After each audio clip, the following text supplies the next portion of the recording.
The year was 1942. The Pacific Ocean was vast, unforgiving, and ruled by shadows. Every island, every channel, every wave carried secrets of life and death. Japan's war machine seemed unstoppable, its navy dominating the seas, its soldiers marching forward with ruthless confidence. But what they didn't know was that in a small, dimly lit room thousands of miles away, a group of quiet American cryptographers were listening.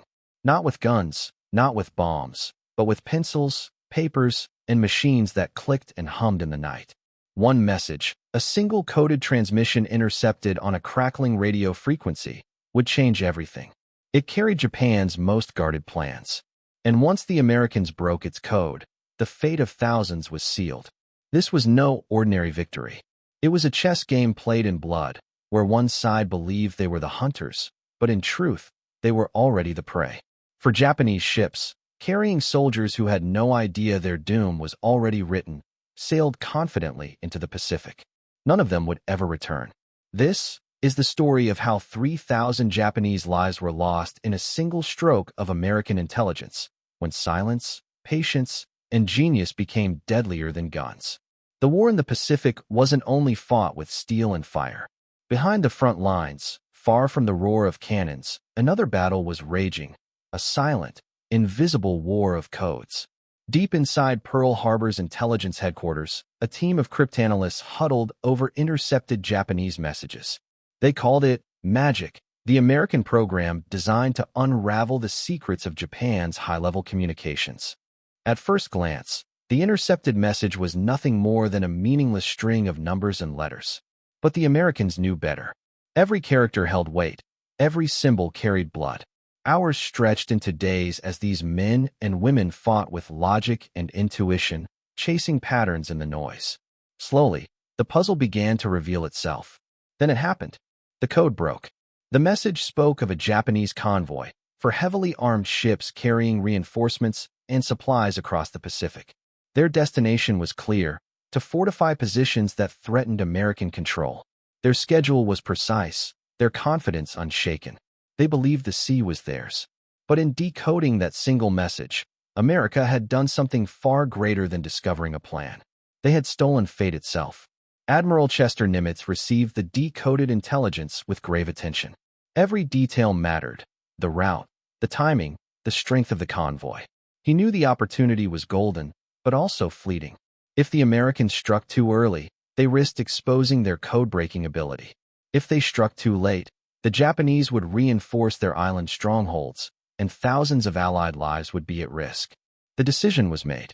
The Americans would strike, silent and unseen, at the very heart of the Japanese convoy.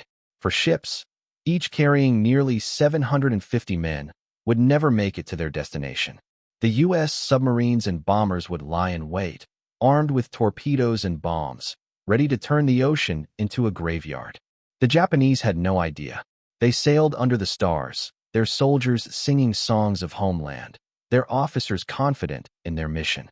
To them, the Pacific was wide, endless, and theirs to command. But what they didn't know was that the ocean itself had betrayed them. Before we dive deeper into how this brilliant operation unfolded, how America turned codes into coffins and reduced 4 Japanese ships to burning steel, take a second to support our journey into history. If you're fascinated by these untold stories of World War II, make sure to like this video, leave a comment sharing your thoughts, and subscribe to the channel. Your support ensures that these hidden chapters of history continue to be told with the depth and detail they deserve. Now, let's return to the Pacific, where destiny itself waited in silence. As dawn broke across the Pacific, American submarines slid quietly beneath the waves, their periscopes cutting through the mist. Above, the droning engines of B-24 Liberators patrolled the skies, their pilots scanning the vast ocean for the silhouettes of ships. The trap was set. Hours passed. The sea stretched endlessly, empty and quiet. The submariners felt the weight of patience, every man listening to the rhythmic hum of the engines, every ear straining for the faintest sonar ping. And then, it happened. Through the static, radar spotted movement. A convoy. For ships in perfect formation, slicing through the ocean with disciplined precision. They were exactly where the decoded message had promised. Inside the submarine, tension rose. The captain's voice was calm, almost cold. Target acquired. All hands prepare. The American sailors knew what this meant. In mere minutes, they would unleash death upon men who had no idea they were being hunted. Every adjustment of the periscope, every calculation of distance, was performed with surgical precision. This was not chaos. This was execution. The Japanese convoy moved on, oblivious. On board, soldiers laughed, smoked, and wrote letters home. None realized that beneath them, steel tubes packed with explosives were already locking onto their hulls. The submarine shuddered as torpedoes slid into the water, leaving trails of bubbles in the dark sea. Seconds later, the silence was torn apart by thunder. The first Japanese ship erupted into flames, its steel body ripped apart by the violent explosion. Men were thrown into the air like ragdolls, screams mingling with the roar of fire. Water swallowed entire sections of the vessel as chaos spread across the convoy. "Enemy hit confirmed," shouted the sonar operator, his voice trembling with adrenaline. Panic spread among the Japanese ships. They turned their guns wildly, firing into the waves, desperately searching for the invisible attacker. But there was nothing to see, only the endless ocean, silent and mocking. A second torpedo struck. Another ship shook violently, its decks splitting open, men leaping into the burning waters. The Pacific was now littered with wreckage, oil, and bodies. The Americans watched through periscopes, their faces grim. This was war. It wasn't victory they saw, it was annihilation. This was just the beginning. 2 ships down, 2 more to go. The Pacific was about to witness one of the deadliest traps of the war. The ocean had turned into a cauldron of fire. Smoke billowed from the 2 crippled Japanese ships, their twisted steel bodies groaning as seawater rushed in. Soldiers screamed in confusion, some leaping desperately into the oil-slicked waves, their uniforms instantly igniting in the floating flames. The Pacific, so calm only hours before, was now a theater of horror. But for the Americans hidden beneath the waves, there was no time to celebrate. The convoy still had 2 more vessels afloat, and the element of surprise would not last. The Japanese destroyers were veterans of countless battles, their captains trained to respond with deadly discipline. They unleashed a curtain of depth charges, the ocean quaking as explosives detonated all around. Inside the submarine, lights flickered, and men held their breath as the hull creaked under pressure. Any mistake could mean instant death, but the captain's voice remained calm. "Hold steady. Reload torpedo tubes. We're not finished yet." The hunt was far from over. On board the surviving ships, chaos turned to dread. Officers barked orders, demanding tighter formations. Searchlights cut through the smoke, scanning the waters for a phantom enemy. But every sweep of the beam revealed only wreckage, burning wood, floating bodies, lifeboats overturned in the oil-stained surf. Messages crackled over Japanese radios, frantic reports of submarines lurking in the area. One commander insisted it was multiple enemy boats. Another swore it must have been bombers. The truth was worse. America's intelligence had read their every move, and they were sailing into death itself. Among the soldiers, fear grew. Many had never even seen combat before. They were replacements, bound for island garrisons, singing proudly just hours earlier. Now, they clung to the rails, watching comrades die in the Black Sea. Every explosion, every burst of flame reminded them that the Pacific itself had turned traitor. Far above, the American B-24 liberators appeared like dark birds circling in the dawn. Their engines droned low, steady, relentless. At first, the Japanese thought salvation had come. Their anti-aircraft guns swung upward, eager to defend. But the truth came crashing down with the first wave of bombs. The sea erupted as massive explosions sent geysers of water towering into the sky. One Japanese transport shuddered violently as bombs tore through its deck, ripping open fuel stores. A fireball engulfed the midsection, the blast hurling men and debris across the waves. From the bomber's cockpit, the American pilot's voice was steady. "Direct hit. She's done." The second Japanese ship was finished. Flames spread across its decks, sailors diving into the inferno, their cries lost beneath the roar of burning steel. The submarine hadn't been idle. While the bombers rained destruction from above, the silent predator beneath the waves prepared for its final strike. Periscope eyes tracked the last Japanese ship as it tried desperately to turn away, engines straining at full power. But it was too late. Fire 1. Fire 2. The torpedoes shot forward, bubbles marking their deadly path. A moment later, impact. The Japanese destroyer jolted violently, the blast splitting its stern wide open. Within seconds, the ship began to list, water pouring through its shattered hull. Men scrambled in terror, some refusing to abandon ship, others leaping into the boiling sea. The destroyer's proud guns fired one last volley into empty ocean before tilting upward and vanishing beneath the waves. The convoy was gone. For ships, reduced to burning wreckage in less than an hour. The ocean was thick with bodies. Some clung to scraps of wood, crying for help. Others floated lifeless, their eyes staring blankly at the rising sun. Oil fires raged on the surface, swallowing men who tried to swim through. Sharks, drawn by the carnage, circled the debris field, turning the Pacific into an even crueler executioner. For the Americans, it was a victory measured not in cheers but in silence. Through periscopes and bomb sights, they had watched thousands die. 3,000 Japanese soldiers and sailors, gone in a single, orchestrated strike. For ships that were meant to reinforce the empires might now lay broken at the bottom of the Pacific. Yet beneath the victory lay a grim truth. The men on those ships had no idea they were doomed before they even set sail. Their fate had been sealed not in battle, but in a room of cryptographers, days earlier, when their secret message was cracked open like a coffin. Back at Pearl Harbor, the intelligence officers marked the mission as a success. Another enemy convoy destroyed, another blow to Japanese reinforcements. But the cryptographers who had first broken the code felt a strange weight. They had never fired a gun, never launched a torpedo, yet their work had condemned thousands to die. One officer, staring at the decoded papers, whispered, "Every word is a bullet." The war in the Pacific was shifting. Japan, once confident in its codes and its dominance, now faced an invisible enemy that could see its every move. The empire that once ruled the seas now found itself stalked by shadows. News of the convoy's destruction rippled through Japan's high command. Shock, disbelief, and fury erupted in equal measure.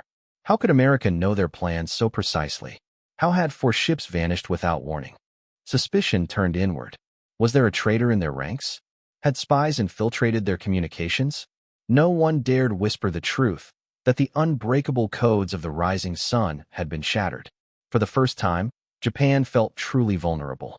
The ocean, once their pathway to conquest, had become a graveyard of secrets.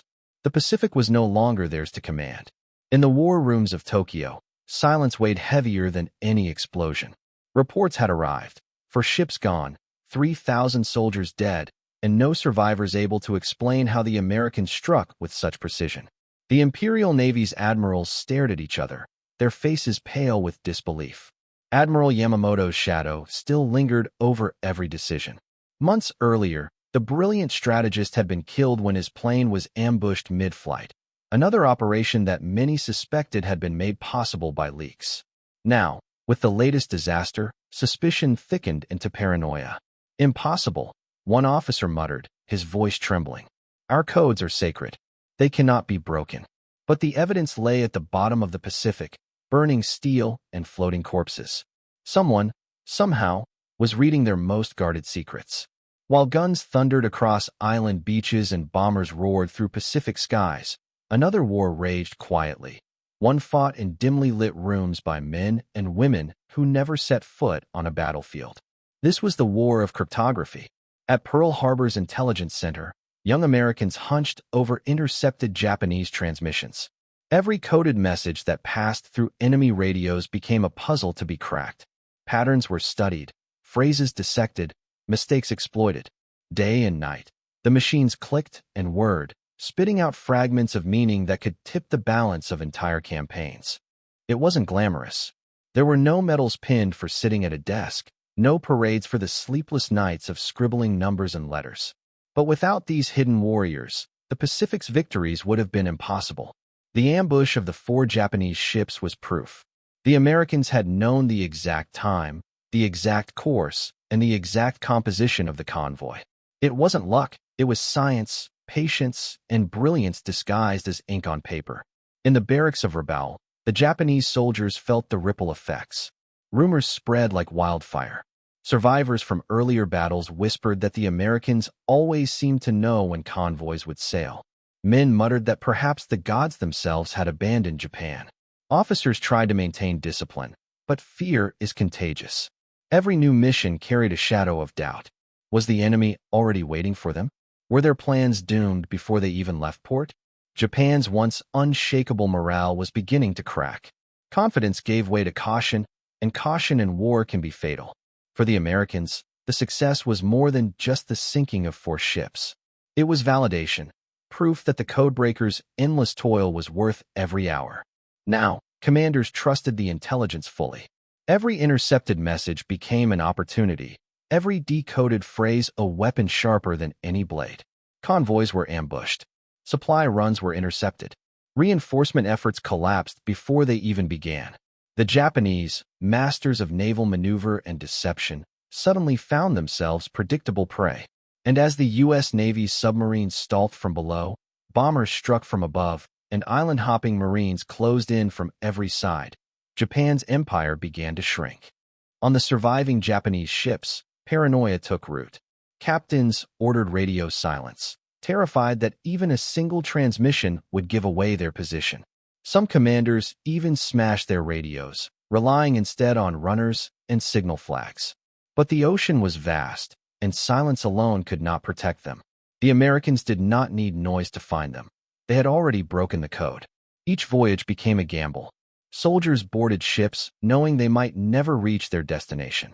Families in Japan received fewer letters, fewer reassurances, as ships vanished into the Pacific abyss. Mothers prayed, wives wept, and children waited for fathers who would never return. Historians later agreed.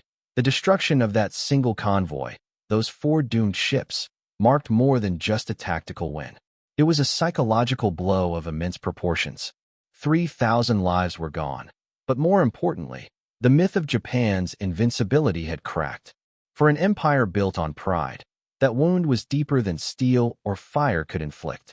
From that moment onward, Japanese commanders second-guessed every plan, questioned every order, and feared betrayal where none existed.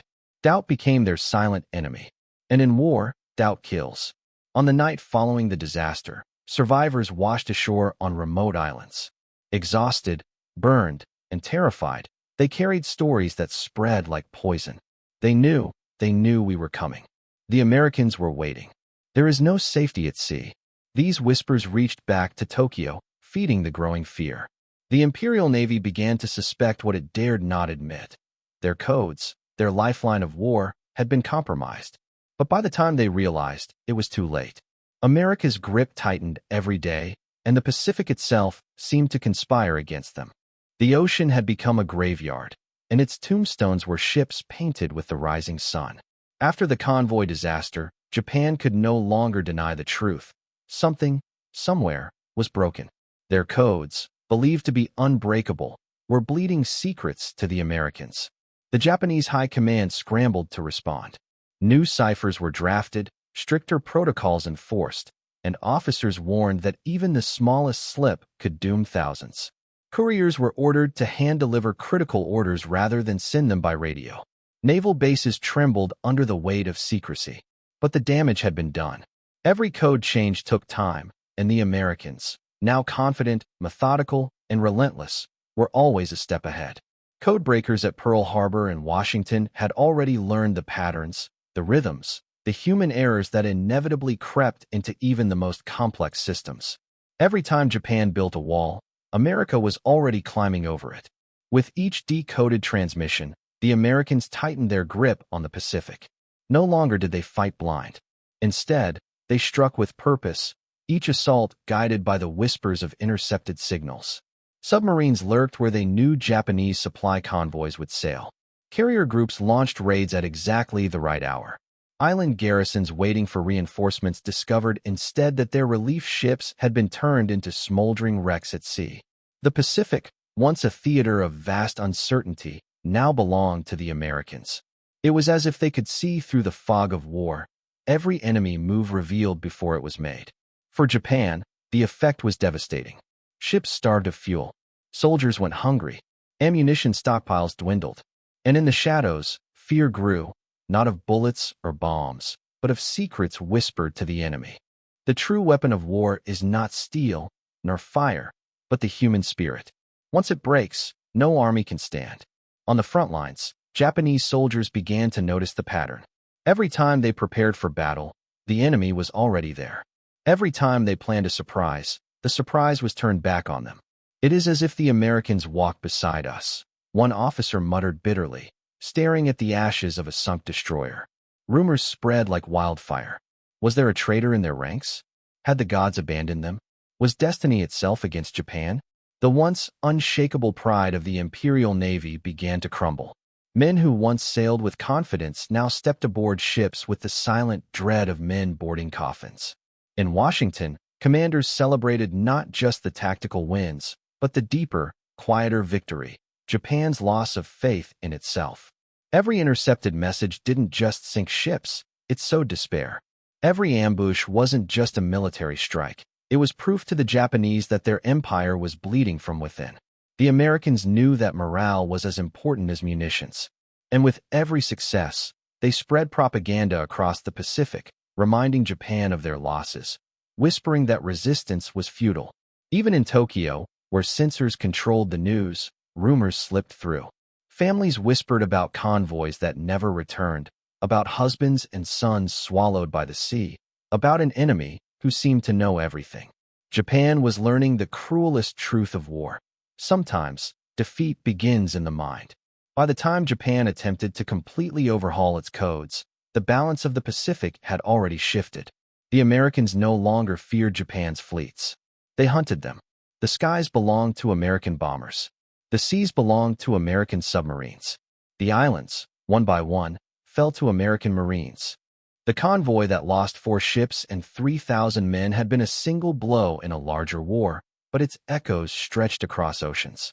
It had shown America's power and Japan's fragility. It was proof that no empire, no matter how proud, could stand forever against the relentless tide of innovation, intelligence, and endurance. When the war finally tilted decisively against Japan, the headlines spoke of great battles: Midway, Guadalcanal, Saipan, Leyte Gulf. But behind every headline were the quiet figures in small, airless rooms who had never fired a shot. The codebreakers, the mathematicians, the nameless men and women who spent years drowning in numbers and letters until meaning emerged. It was their invisible war, their unseen victories, that had doomed Japan's convoys, sunk its ships, and killed its soldiers before they even saw the enemy. The convoy of 3,000 men was not lost to chance, nor even to superior firepower. They were lost because of silence broken, because of secrets revealed, because of minds sharper than any blade. For Japan, the loss of those ships was one among many, but it symbolized something greater. It was the beginning of a long collapse.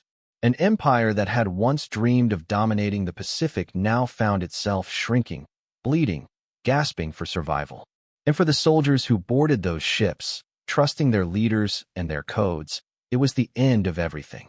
3,000 lives extinguished in moments, their sacrifice swallowed by the sea, their deaths remembered not as individual tragedies, but as proof of a nation's vulnerability. World War II in the Pacific was not just a war of fleets and armies. It was a war of minds, a war of secrets, a war where battles were won not only by those who stormed beaches, but by those who sat in shadows and read the whispers of the enemy. The sinking of 4 Japanese ships was more than a tactical success. It was the turning of a tide, the breaking of an illusion, the moment Japan's empire began to understand that victory was slipping forever out of reach. The Pacific had chosen its side, and it would not be Japan's. The vast Pacific Ocean had become a graveyard for Japanese hopes. Once, the rising sun had burned brightly across Asia, its armies sweeping through China, Southeast Asia, and the islands of the Pacific with unstoppable momentum. But by 1944, that brightness was fading, dimmed by wave after wave of American ingenuity and relentless assault. And nothing symbolized this more than the silent war of intelligence, the war of secrets and codes, that had turned Japan's own messages into their death warrant. In Tokyo, the Supreme War Council gathered in dimly lit chambers, the air thick with smoke and unspoken fear. Reports piled on the tables before them: lost convoys, sunken carriers, bombed factories, and now, the horrific reality of another disaster at sea. For Japanese ships, once considered the backbone of a critical supply route, had been destroyed in one coordinated ambush. Over 3,000 soldiers, men who were supposed to reinforce crumbling defenses in the Pacific, were now lost to the waves forever. And the chilling truth lay bare. America had known exactly where they would be. Someone, or something, was reading their secrets. For the Japanese Navy, this realization was devastating. Codes were supposed to be unbreakable, messages encrypted with precision, transmitted with confidence. But now, doubt seeped into every officer's mind. Who could they trust? Was every order, every transmission, being silently intercepted by unseen American eyes? On the American side, in a small, windowless room deep within Pearl Harbor, the cryptographers of Station HYPO worked tirelessly, their pencils scratching across paper, decoding Japanese naval messages one line at a time. These men were not warriors in the traditional sense. They did not wield rifles or man guns. Yet, their contribution was deadlier than any bullet. They provided the knowledge, the foresight, that allowed American admirals to position fleets like chess pieces, always one move ahead of Japan. It was this invisible war that doomed the Japanese. As the news of the 4 sunken ships spread across the Pacific, morale among Japan's fighting men wavered. Soldiers stranded on islands began to whisper of betrayal. How could the Americans always know where they were? Supplies dwindled, hunger gnawed at their stomachs, and the once proud Imperial Navy found itself bleeding strength with every passing week. Meanwhile, the Americans were growing stronger, not just in numbers, but in confidence. The victories at Midway, Guadalcanal, and the Solomons had already proven that Japan could be beaten. But now, with codebreakers providing an almost supernatural level of foresight, the war seemed less like a struggle and more like an inevitability. Japan was fighting not only America's industrial might, but its knowledge. And knowledge, in war, is power beyond measure. The real torment for Japan was psychological. Admiral Yamamoto, the brilliant strategist behind Pearl Harbor, had once warned, "I fear all we have done is to awaken a sleeping giant and fill him with a terrible resolve." His words had come true with haunting accuracy. Every defeat reinforced that giant's resolve. Every ambush tightened the noose. American submarines prowled Japanese waters, sinking tankers and cargo ships with ruthless efficiency. B-29 bombers now flew higher and farther than anything Japan could defend against, raining destruction on their factories and cities. And the codebreakers ensured that Japanese fleets rarely moved without being tracked. It was as if a shadow followed every convoy, every fleet, waiting to strike at the perfect moment. The sinking of those 4 ships and the death of 3,000 men became more than just another battle. It was a turning point in perception. The Japanese high command began questioning whether victory was even possible. And among the ordinary soldiers, fear began to eclipse honor. The idea of the invincible Japanese warrior, who would rather die than surrender, was slowly being chipped away by the crushing weight of reality. But here's the deeper tragedy. Those 3,000 men who perished were not nameless pawns. They were farmers' sons, fishermen, clerks, students, ordinary Japanese thrust into a war they had not started but were forced to fight. They died not with glory on the battlefield, but in the cold waters of the Pacific, victims of a secret war they never even knew existed. Their families would never know the truth, only the official lies, that their sons had died honorably in service to the emperor. The reality, that they were pawns in a game of codes and machines, remained hidden. For the Americans, it was a necessary but grim victory. Officers at Pearl Harbor marked the maps with satisfaction, yet the sailors who pulled bodies from the wreckage knew the true horror of war. They saw the faces of the enemy, twisted in fear, lifeless in the waves. They knew that behind every statistic, every report of 3,000 killed, there were human lives cut short. Still, the war machine ground forward. America could not stop, not until Japan was utterly broken.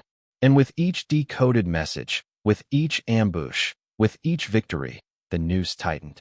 Japan was no longer just losing battles. It was losing the very will to fight.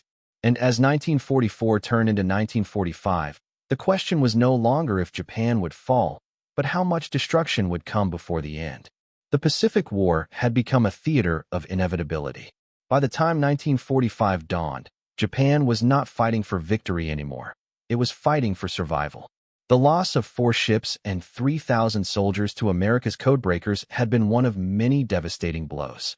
Each defeat chipped away at Japan's ability to wage war. But more importantly, each defeat corroded the spirit of a nation that once believed itself invincible. In Tokyo, the mood was grim.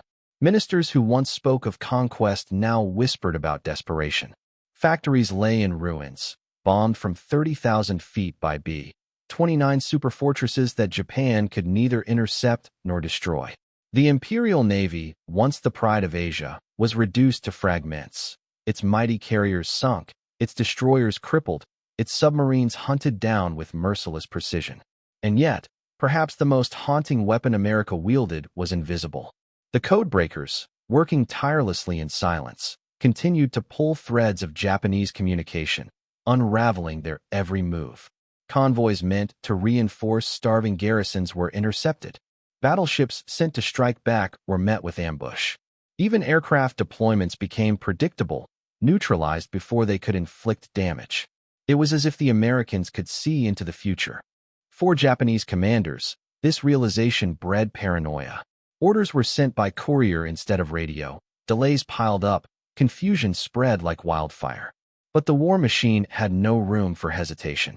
Each moment wasted meant another American fleet arriving, another island lost, another convoy destroyed. Japan was collapsing under the weight of its own secrets turned against it. Meanwhile, in the Pacific, American sailors and airmen pushed forward with relentless determination. The memory of Pearl Harbor burned in their minds, fueling a resolve that no hardship could shake. They had seen comrades die, ships sink, and islands turned into graveyards. But they had also seen victories, Midway, Guadalcanal, the Marianas, and they knew the tide was irreversible. Every decoded message was another chance to avenge the past, another step toward ending the war. And yet, victory was not without its own darkness. For every Japanese ship sent to the bottom, thousands of men perished. The ocean became a vast cemetery, its waves carrying the echoes of dying soldiers who had never even fired a shot in the battles that killed them. For the Americans, it was a paradox, pride in their success, but also the heavy knowledge that each triumph meant thousands of human lives extinguished. The sinking of the 4 Japanese ships after America cracked their codes became part of a larger pattern. It was no isolated victory. It was the template of how the war would end. Japan was starved of resources, its supply lines shattered, its army stranded on islands without food, medicine, or reinforcements. Soldiers who had once marched with pride now scavenged for roots and insects, abandoned by the very empire that had promised them glory. The Japanese people, too, began to feel the crushing weight of reality. Once fed endless propaganda of triumph and honor, they now lived under constant air raids. Cities burned, families huddled in fear, and the mighty war machine that had promised an empire was reduced to ashes. Mothers wept for sons who would never return, their deaths hidden behind patriotic lies. The truth, that those sons had been lost in doomed missions, ambushed because of broken codes, remained buried beneath silence. But perhaps the most symbolic moment of all came with the B-29 superfortresses, soaring at altitudes Japan could not touch, raining destruction with almost clinical precision.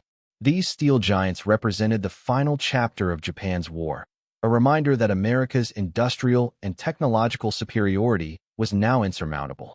The same combination of brains and machines that had cracked Japan's codes was now delivering death from the skies.